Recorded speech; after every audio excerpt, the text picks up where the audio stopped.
நடைபெற்ற முன்னாள் உதவி ஆய்வாளர் கொலை வழக்கில் தேடப்பட்டு வந்த முக்கிய குற்றவாளியை போலீசார் துப்பாக்கியால் சுட்டு பிடித்தனர்.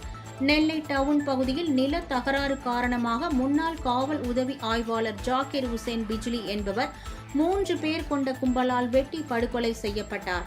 இந்த விவகாரத்தில் 2 பேர் நீதிமன்றத்தில் சரணடைந்த சூழலில் இந்த வழக்கில் தொடர்புடைய முக்கிய குற்றவாளிகள் 2வரை போலீசார் 3 தனிப்படை அமைத்து தீவிரமாக தேடி வந்தனர். இந்த நிலையில் ரெட்டியார்பட்டி பகுதியில் தேடப்பட்ட குற்றவாளிகளில் ஒருவரான முகமது தௌபீக் மறைந்து இருப்பதாக தகவல் கிடைத்து தனிப்படை போலீசார் அங்கு சென்றனர். அவரை பிடிக்க முயற்சித்த போது காவலர்களை தாக்க முயற்சித்ததால் தற்காப்பிற்காக போலீசார் துப்பாக்கி சூடு நடத்தி அவரை பிடித்தனர். இதில் தௌபீக்கிற்கு காலில் காயம் ஏற்பட்டது. காவலர் ஆனந்திற்கு கையில் காயம் ஏற்பட்டது. காயமடைந்த 2வரும் மருத்துவமனையில் சிகிச்சைக்காக அனுமதிக்கப்பட்டனர்.